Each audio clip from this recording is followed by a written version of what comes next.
Hi, I'm Rebecca Bradley. This is the Virtual Crime Book Club. Today is Monday, the 6th of December, 2021, and we are discussing His Bloody Project by Graeme Macrae Burnet. There will be spoilers involved, so if you haven't read the book, be aware, and you might want to read it before you watch this video if you're watching after the fact. So thank you everyone for joining this evening. We did start a conversation before the video started rolling, so we'll go there first before I ask you if you enjoyed it. Has everybody read the book? Yes. No. I didn't. Almost. And Wendy said no. I did, because I started to read it, and after a few pages, I should say it was very short of time, but even so, after a few pages, I found the style was really quite slow and heavy going, and I couldn't quite bring myself to continue, which is quite rare for me for a book. But prior to logging in this evening, I've been dipping in and out, and I realized that actually some of it seems a little livelier. But I'm just come to hear, you know, why it was chosen and why everybody else possibly loved it. I don't know. I mean, it's had such good reviews and is obviously, you know, very well thought of. So I'm not saying I won't ever have another go at it, but that put me off. Well, can I tell you, when it got chosen, I was gutted because I didn't want to read it. I already had it in my audiobook library and had failed to finish it. Like you, I'd started it and decided it wasn't for me. And it was festering in my audiobook library somewhere as a did not finish book. But it was still there, and I thought, well, I've got to go back in and start from the beginning and read it again. And going in the second time and starting from the beginning, I did find it better second time in than the first time. Like you, I found it a slow start and not my kind of thing. But going in the second time, I found it a better read. And I did find I quite enjoyed it. Ellen, you didn't finish it either, did you? No, but I intend to finish it. I too got a late start in reading it. I felt that it started slowly, but it's so well written. It just gave me the shivers. And there are parts of it where you're just going down the rabbit hole. My favorite part was when the Macraes go to the factor and he explains the regulations. And that paragraph I thought was brilliant and so depressing. It's certainly not a holiday read, but it was, I actually voted for it because it had been recommended to me. And it was the kind of thing I don't think I would have read if it hadn't been in a book club, but I'm so glad that I did, because it's just, there's so much to it. And I can't believe it's a little over 200 pages. Is it that short? 98. My copy is, I have a paperback and it's, oh, sorry, well, 246 or 8. Yeah. Right. But it's still, you know, quite short. And I shouldn't say quite short, but it's so dense and there's so much there and there's so much to think about. So did everybody like the book? Who read it? I did. Yeah. Depressing. Yes. Sad. It was so sad. But then there are very few cheerful crime books. No. Some authors are very humorous, actually. But you know, by the time you got to the trial part, when it cut off, it was like, I hope we don't get any more of this guy doing his nasty stuff. I was so tired of it. It was like, oh, it was awful. Yeah, I think you got a bit more though at the trial, didn't you? You found out a bit more information. It was actually the second time I'd read it. I read it first about 3 or 4 years ago, and I found it harder to read this time because I was remembering kind of what was coming. So I was seeing the gaps in the, you know, in the narration in the first part of it. And I think that horrible expert who was brought in obviously filled in some of those gaps. And then obviously, as you said, more came out in the trial. But yeah, it was a hard read, knowing I enjoyed it in a perverse sense. I don't know, you know, but I think it was brilliantly written. But I found it hard to read as well. Yeah, I wonder if there's a difference with, because I tend to read via audiobook quite a lot, and I wonder if there's a difference between reading it on the page and reading it via audiobook, because the narrator's voice is quite relaxing, and whether there's a difference that way. Was there anybody that didn't, I know it was a difficult crime, but that didn't enjoy the book in as far as you can enjoy that kind of book? I found it difficult to read at first. Pronunciation, place names, you know, sort of old Scottish, you know, language, whatever. I found that very difficult.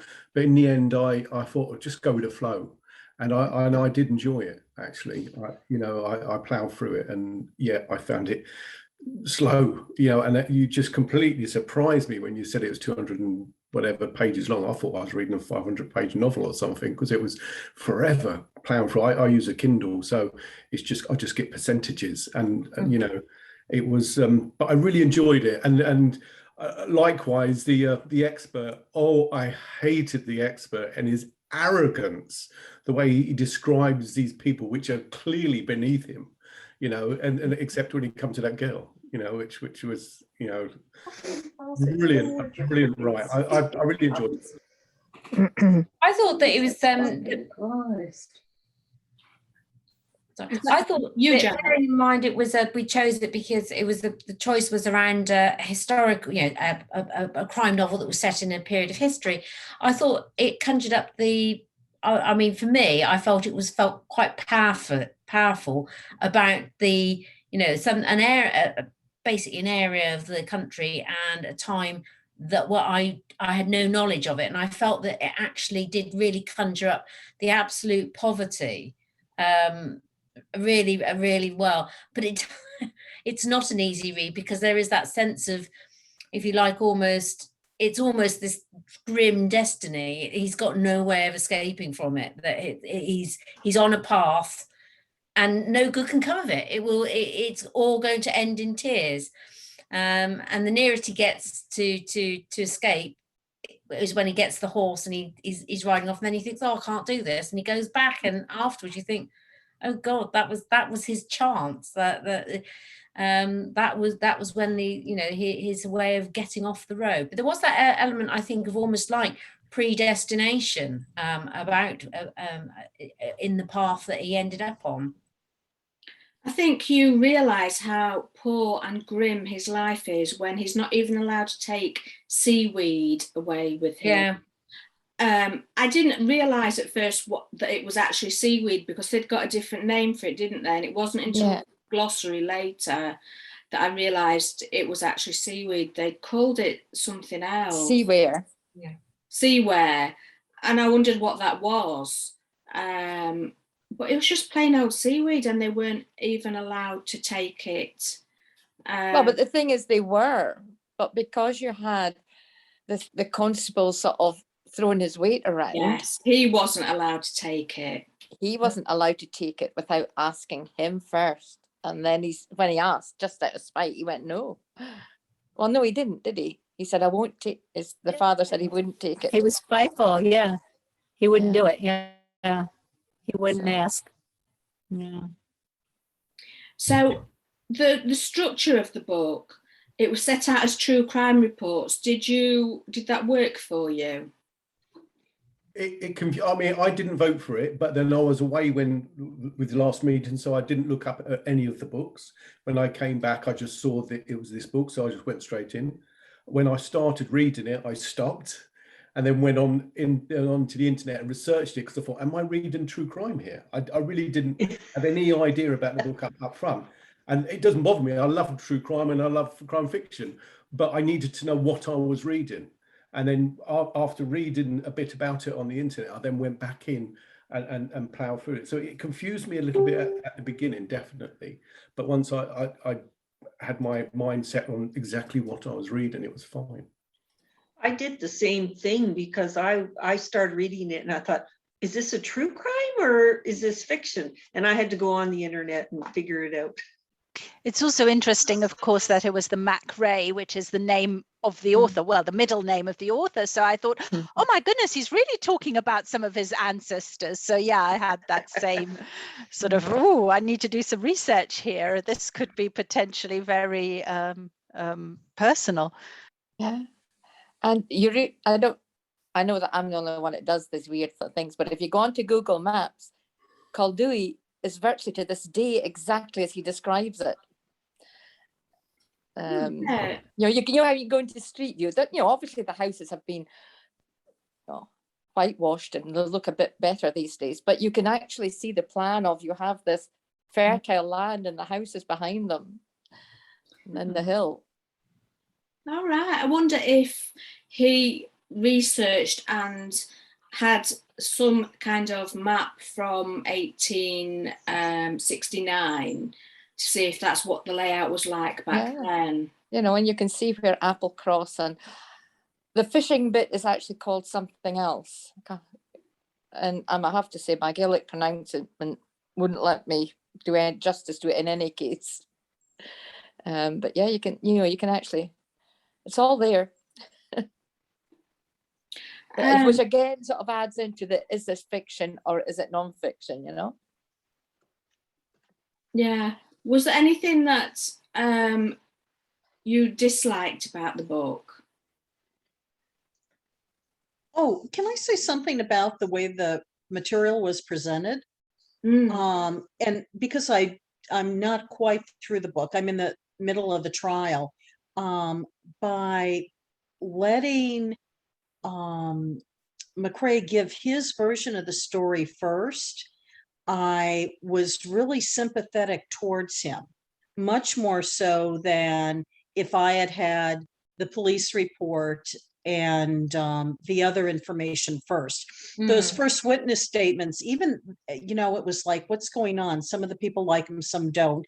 You could see how their personal prejudices influenced what they said about him. But then when you start to read his version of the story, I just was so sympathetic towards him. But at the point I'm at now, I'm really scared. Did he also, may I ask this question at this point? Did he murder his sister too? No, she really did commit suicide? No, I think he murdered her because he locked when he left that building, it clearly states that he locked the door. So she could not have anyways, I thought he murdered her. Oh no, see, I think that was I assumed it was suicide. The sister. No, she committed suicide because she was pregnant and she had no way out. I think it was left. You could go either way. I think that now you've said it, I hadn't even considered that, but I think I might have to go and have another think about that. He was only charged with 3 murders. That's right. They said that she was found later in the day. Yeah, but it never came back to it. But I always kind of thought in the back of my mind, I think he killed her also. And you know what really disturbed me is you could understand him killing, and I'm sorry, it's been a few weeks. What was the guy's name? The constable? Lachlan Broad. Yes. We could understand him killing him. But when he killed the kids and then clearly mutilated the female. Yeah. Then, like you said, Ellen, you were on his side until that came out. And then you're like, well, when he killed the kids, you were like, ooh. But then when you find out he actually mutilated, what was her name? Sheffield. Flora. the girl. Yeah, Flora. I Flora. was like, ooh, kind of left his side after that.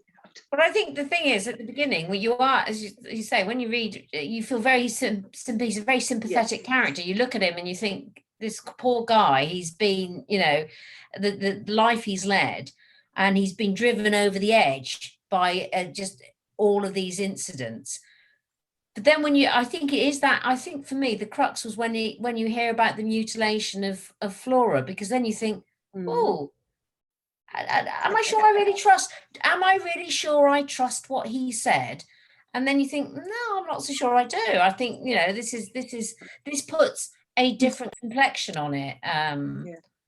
I agree. I thought I was totally sympathetic to him and felt absolutely for him, and thought that was a brilliant portrayal of his life. But then when those medical reports appear halfway through the book, that was such a shock when I first read those, because it totally upturns everything I thought about what was happening.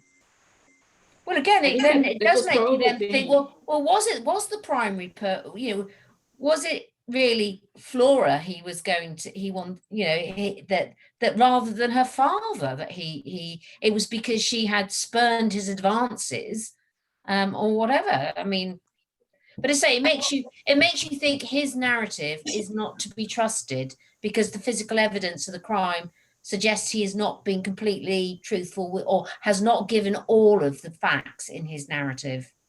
I think that's probably the intention of the writer, because in a true crime, you are never sure what is the motivation of the killer. Yeah. And in this case, okay, we have the killer that is telling his story, and there are several options. Either is just crazy, and he actually did not realize that he mutilated Flora because he did it like in a spur of the moment, or he actually started by wanting to kill Flora and he went ahead and killed her, and then he found this story that justified the killings. So there are lots of different interpretations. So I think that was probably the intention of the writer, because he wants to present this as a true crime. And if it's a true crime story, you are never sure of why the killer did what they did. So I thought it was like a clear intention, because at the end I was like, what should I believe? So I found that very well done, actually. So I would say my thinking on it, or my interpretation, was that because he knew his sister was going to kill herself, she could see no other way out. You know, she was pregnant, they were going to be evicted, you know, there was no future sort of idea. And so he went into this rage that he was going to kill Lachlan Broad. And obviously this rage, you know, if you like, it was a sort of insanity of where he's got there and he's just blacked out the bits he doesn't want to think about. You know, so that when he's written it as he remembers it, but it's not the truth. It's only what he thinks he's done, not what he's actually done. Yeah, it's a post-event justification, isn't it? Yeah, for him, his own self. Yeah. Yeah. Yes. And it's as if he wanted to destroy Lachlan, am I pronouncing it right? Broad's, not only him, but his genetic material, because he kills his daughter, his son, and is a Jeddah and her unborn child, which was his, that he fathered. So it's as if he's trying to wipe out all of them. That's what made me wonder about whether or not he had actually killed his sister, because he seemed intent on erasing them all.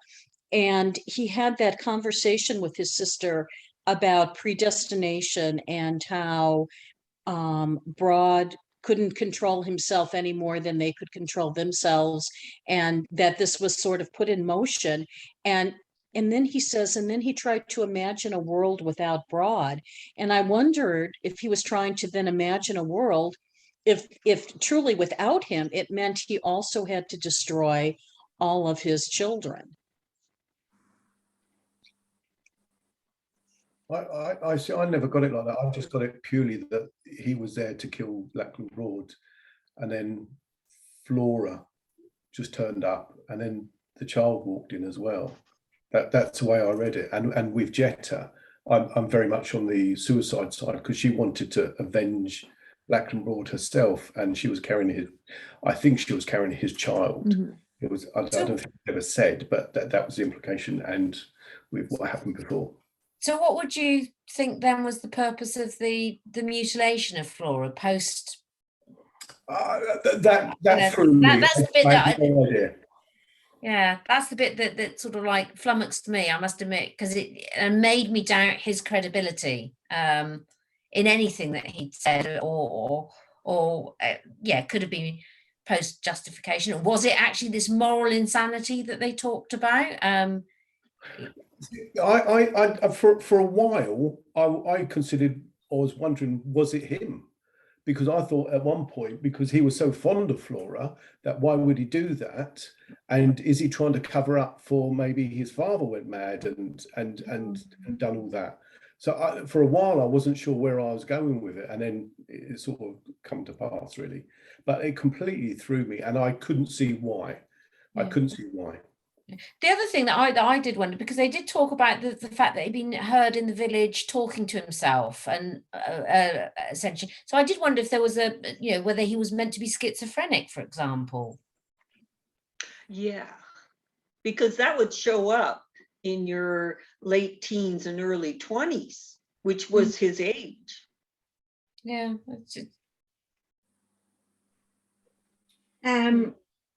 I did make a note when we were first in his account at the beginning that in writing terminology, he saved the cat.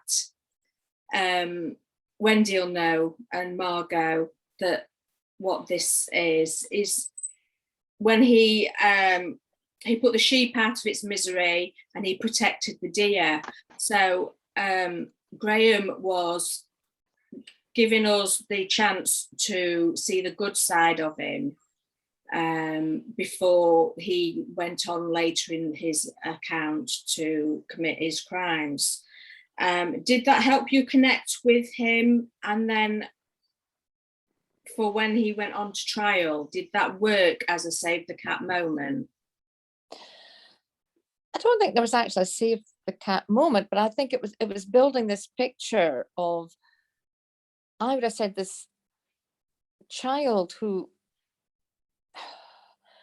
you would say was autistic or something. He would rescue these birds, but he couldn't actually communicate in class. He couldn't speak or play with friends or anything. But he was bright. The teachers sort of all thought he had the academic abilities, but he had no social abilities. And we're built. That's built into the story of him.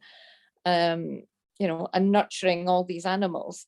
So it's all just building a background of his character, that he doesn't fit in, and he knows he doesn't fit in. Like he is the only male who's not on the Shinty team. It's that he is already sort of ostracized by the whole community. Although he does have that thing with Archibald when they go on they go and get drunk together. Although again, I totally take your point. He doesn't seem to interact with anybody else other than of his own age, if you like. And even then, it's a bit strange because he's clearly being patronised by Archie. And doesn't really realise. He thinks it's a friendship, but yeah. So how much was your opinion of him swayed throughout the book? Was it a linear sway from, oh, this lad's not too bad, to, oh my God, what has he done? Or did Graeme have you swinging backwards and forwards? For me, I I can't say I liked the character, but I just felt so sorry for them. I just thought they were just downbeaten. They had no hope. You know, every corner or road they went, it was a dead end. And when, you know, the constable was constantly controlling, I felt sorry for him and that character. I really did. I felt sorry for the family and for the father at the end, losing his daughter and his son, and his 2 other children were taken away, and his wife died earlier. You know, it was a real sorry and sad tale for that family, with just, I can imagine, just no hope. But yeah, it didn't change my thoughts by the crimes at the end, because it's all built up and you knew it was coming, except the Flora thing. That really completely threw me. And still now I sit and think, what was that? I just can't get that. See, Yeah, I would I'll do say it's that. more, for me, it was more the killing of the younger child, the 3-year-old. I mean, why? You know, he, as you know, we've seen he's nurtured all these young birds and things, and you know, he would have known that this was a young child and could do him no harm, you know, and was, you know, to me, that was the one I thought was really against the character we had been shown. The death of the child and the death of Flora, because he was scared that they would alert Lackland Board, and he was so desperate to get at him that's why he killed them. But he killed the child after he killed Lackland. No. And the child was only 3 No. years old. It Yeah. wasn't like the child could have been run out of the house crying and screaming, but at that age, well, children are, and especially at that time, weren't under the direct supervision of any adult all the time. So for all, you know, somebody could have thought he fell down, he was scared, he got lost, et cetera, et cetera. The child wouldn't have been able to articulate what happened. And that part was really confusing to me too. That's why I wondered, for me, it was like, did he just want to eradicate Broad and his, you know, any of his blood relatives, et cetera, et cetera, et cetera? Because But he doesn't kill the mother, because he said, Yeah. you know, the mother can't do anything. And yet, you know, it was sort of like, you know, but she couldn't procreate either at that time. So it was like, why? I felt, going back to your question, Rebecca, is that as the book went on, I had more and more questions. It was as if the sands were constantly shifting, and I don't really know what to think anymore at this point. To those who finish the book, is there any more clarity, or are there just more questions? More questions. Interesting. Lots of questions. I think I don't think at the end I reached a conclusion as to whether he was insane or whether he'd been driven to this by his circumstances, or whether it was a sexually motivated crime because it was aimed at Flora rather than her father. I was left with all those sorts of questions, and I still don't know. It was definitely Well, I haven't insane. reached a conclusion, to be honest, which makes it, in my view, a very, very good book, because you keep on thinking about it. It's an ambiguous ending, because the trial goes ahead, they come to a conclusion, and you just have to decide whether they were right or not. Yeah, I think it was definitely insane, but the big thing is that was he temporarily insane, and he wanted to kill only Lackman, and then just because he was temporarily insane, he goes ahead and kills Flora and the little boy? Or did he was just insane and he planned this because Flora refused his advances, and he was just, lots of questions, but he was definitely insane. And he was a bit of a sociopath because he could not relate to other people. Although we tried to rescue the little birds, they usually died. Yeah. So we don't actually know how we tried to rescue the little birds, they always died. So he only liked his sister, basically. He couldn't relate to his father or his little brother and sister.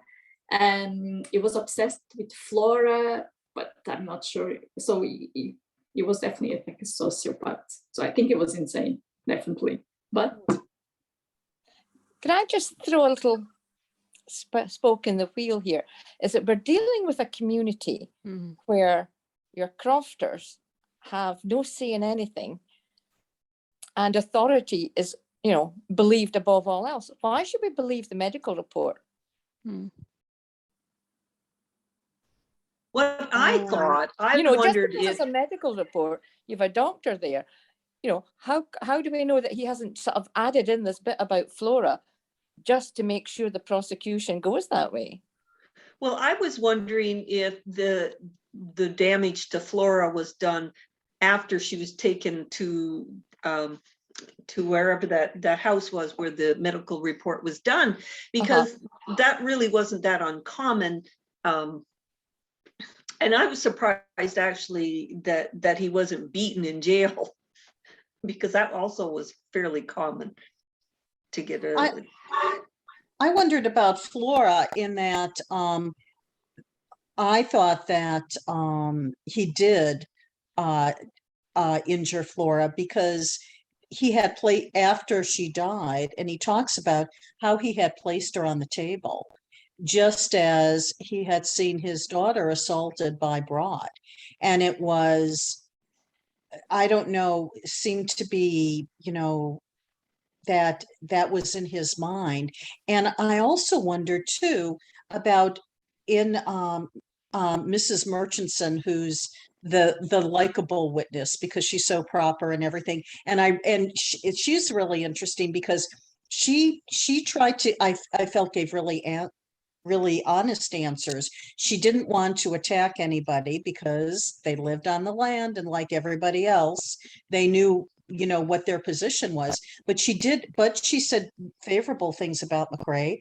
And then but she did talk about how things started to go really badly for this family after the mother's death and in childbirth. And then especially after Broad made that remark to Macrae after he sees him assaulting Jetta, is that now that your mother's gone, needs must be met. And so was her child also his child? Is that why the child was sent away?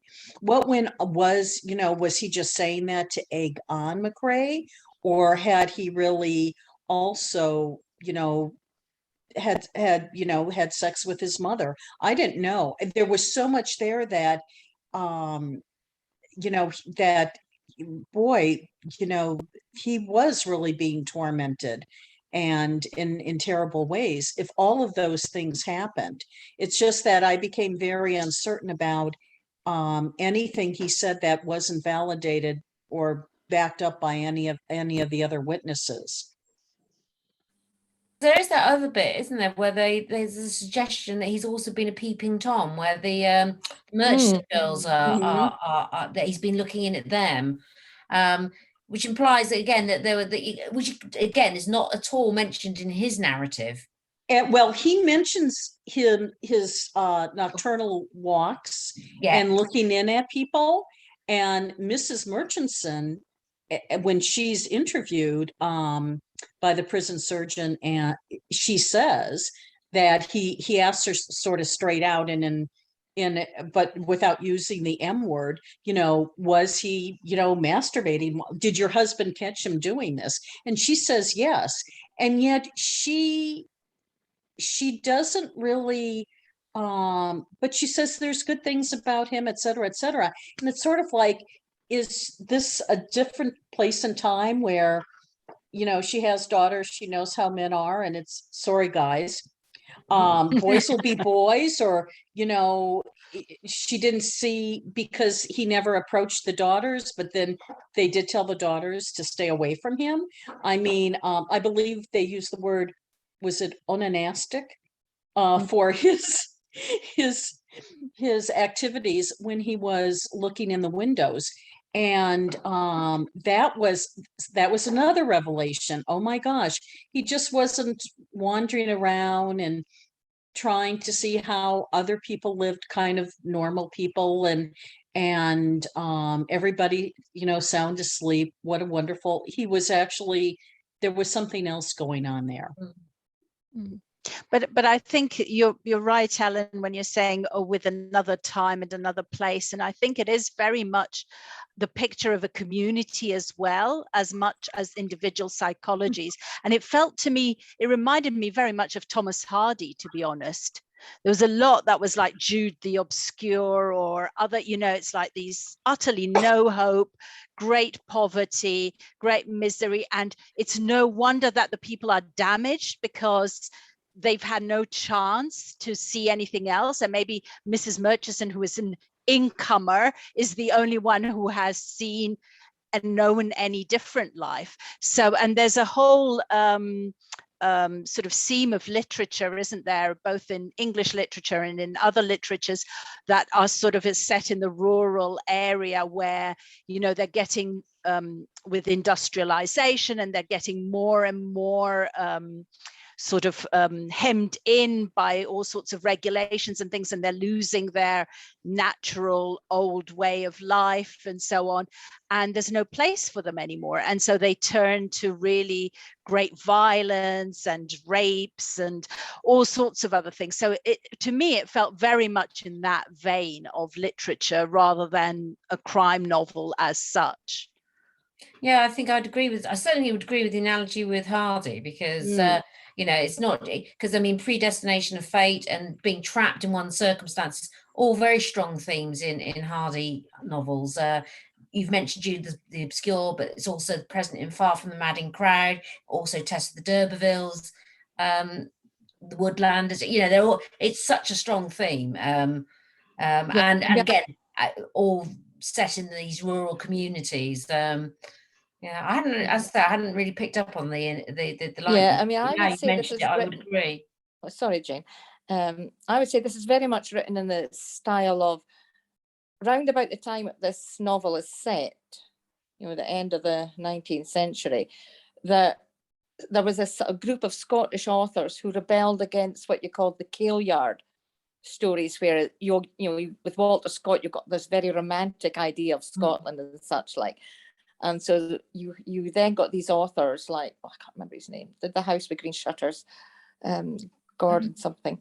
But anyway, you know, it's they wanted to really show this, the real poverty and the real life that was being lived in Scotland. So, and to me, this felt like the prose was like reading a book of that time. This was Historical Fiction Month. Do you think this story could have been dropped in a contemporary setting? I would have said not, simply because I think the sense of place is very powerful in the book, and I don't know. I have to say I don't go to Scotland very often, but I don't think it's quite like it. It would be quite as poverty stricken as that implies. So no, I think the set, it's important that you know, I don't think you could reset it in this, for example, current times. Which I think you could, because I think it's not a case of, okay, and this, it's about his desperation, the fact that there is no hope for a better future, rather than, you know, it being positioned in a crofting community, you know. So you could really put it into any community where, you know, it could be a modern housing estate, but if you have somebody who has absolutely no hope and no options, you know, you would still be in that same setting. Yeah, I was going to say nowadays it would be more in an urban area, wouldn't it? Where it would be. Although, having said that, I'm thinking of American writers who have it in some god-awful isolated town in the middle of nowhere, Kent Haroof and things like that, where it would be exactly the same thing. Yeah. I was surprised that this book was written, I believe, in 2015, and thinking about America, I could see this book set now, and especially the thing about the regulations and trying to, and my favorite was the prison surgeon, because when he talks about facts, And it's sort of like, oh my gosh. And of course, what he refers to as facts are, you know, are his spin on what he sees. It has nothing to do with facts or science or anything else. And given what's happened in the last couple of years, it's sort of, it was just like, I would have thought that this book was had been written after observing what has happened, particularly in the United States in the past, 5 years, because there's so much in it that's, so many rabbit holes. It was shortlisted for the Booker in 2016, and it's rare for a crime novel to be listed. Would you definitely categorize it as a crime novel?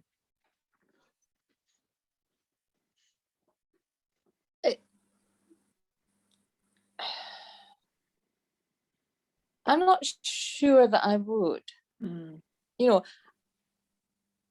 it's really the themes of getting through life and how people, your views, your perceptions of what's happened and somebody else's perceptions of what's happened.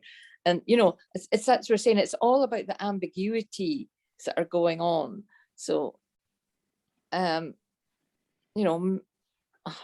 that's maybe more what the book is about rather than the actual crime.